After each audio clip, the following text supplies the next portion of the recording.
Gini, banyak bukti di Madura itu Gimana tuh? justru ditemukan oleh paslon 1. Paslon tiga. Mereka tunjukkan bukti ke saya, ini loh tempat Bapak digerus dengan cara begini. Mahfud MD kembali mengomentari tentang proses pemilu tahun 2024 ini. Tentu tidak puas kalau ditanya puas, tapi Iya. kalau terprediksikan tuh tidak sama sekali. Gitu Sama sekali ya, tidak sama terprediksikan. sekali. Fakta-fakta di lapangan ketika kami juga turun itu sambutan masyarakat besar.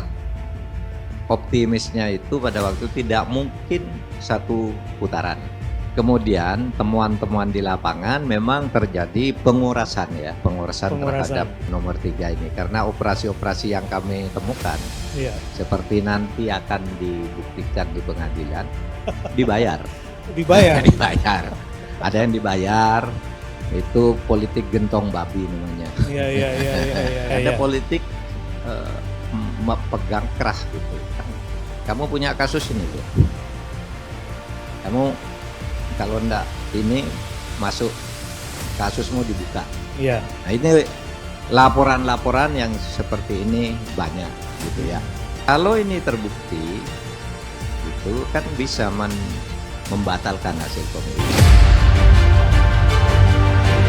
Keyakinan tentang adanya kecurangan itu tidak selalu menjadi bukti hukum, kan gitu. Iya. Karena orang tidak berani bersaksi kan. Iya, betul. Karena orang memilih dan ikut mengedarkan semacam suap gitu ya, semacam uang atau apapun. Iya. Itu kan pertama tidak berani bersaksi ke pengadilan. Apa pemilu sudah selesai, saya dapat apa kalau bersaksi, kan begitu.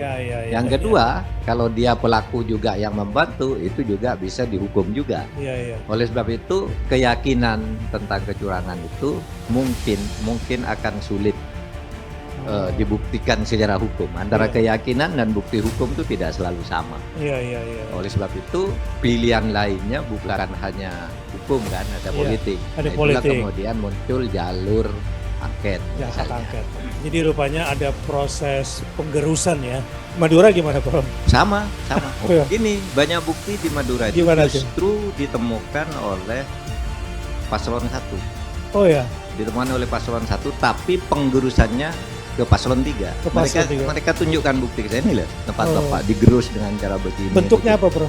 Bentuknya ya macam itu. Misalnya suatu tempat gitu ya, TPS-nya udah diatur. Kemudian ada yang sudah dicoblos, ada yang tidak ada TPS-nya, ada barangnya gitu. Nah, itu temuan dari tim hukumnya Pak Amin. Itu tunjukkan nggak nih Pak, Bapak nih yang dirugikan, tapi kami temukan sebagai bukti gitu. Itu di Jawa Timur banyak. Kalau di kampung saya, di kampung ini ya menang lah ya. Di Madura secara keseluruhan? Kalau di Madura keseluruhan kalah jauh. Kalah jauh ya? Kalah jauh. Di sana kan yang kuat itu Amin ya, karena basis Muslim. Itu saya kan datangnya terakhir. Sudah jadi semua peta politiknya saya baru dimenangkan gitu ya. Lalu sudah kalah begitu, lalu penggerus kayak gitu. Jadi habis. Tapi ya pemilu selalu begitu. Pemilu tuh dalam pikiran saya lebih banyak adu curang. Siapa yang menang curangnya dia yang menang gitu. Dan untuk menang curang tuh ya siapa yang lebih punya akses ke kekuasaan. Kalau Prof sendiri yakin ada kecurangan nggak kira-kira? Sangat amat yakin. Walah. Sangat amat yakin. Dan kita punya bukti, cuma apakah bukti itu menjadi bukti hukum atau tidak nanti MK. Dan kalau buat jadi bukti itu lalu MK-nya berani apa tidak? Kan gitu. Sangat yakin lah. Kita punya bukti-bukti yang akan diajukan, tapi juga ada kemungkinan oleh hakim wah ini tidak signifikan. Dan oleh sebab itu kita perjuangannya ke terstruktur, sistematis dan masif itu. Nggak bisa bicara angka Pak. Misalnya, wah kami menggugat angka kami kok sedikit. Nggak bisa, itu angka itu udah benar. Angka benar karena sebelum menjadi angka itu sudah dicurangi dulu. Ya itu yang kemudian dihitung, yang sudah dicurangi dulu itu. Angkanya benar tapi tidak benar sesungguhnya. Iya. Sehingga sebenarnya menurut saya kekisruan Sirekap di KPU itu hanya mengecoh aja agar kita mempersoalkan itu nanti. Ya kalau itu kok begitu Sirekapnya, padahal itu nggak dipakai nantinya. Nanti di pengadilan, ayo kita kembali ke formulir. Nah, formulir itu yang sebenarnya dalam keyakinan kami ya di proses pembuktian itu yang sudah dicurangi lebih dulu. Ada yang sudah dicoblos duluan, ada yang sebenarnya orang yang berhak memilih di situ milih, ada yang membawa kartu-kartu yang banyak lebih dari yang ini dari luar bawa lalu coblos, itu yang kita temukan. Jangankan di Madura ya, di daerah Bekasi ini aja kan terlihat tuh ada seorang ibu dikasih kartu pemilih, coba tunjukkan dulu ke hadirin bahwa kartunya ini benar. Begitu dibuka udah dicoblos. Ketua KPPS-nya pun kaget loh, kok coblos gitu, kok ketahuan gitu maksudnya kira-kira. Ini sulap-sulapan di kota loh. Di kota ya. Apalagi di daerah gunung-gunung. Ya luar biasa. Gitu. Mungkin tapi ya pemilu selalu begitu. Nah, untuk membuktikan ini besok kelihatannya baik paslon 01 maupun 03 kelihatannya banyak berharap sama Pak Mahfud loh.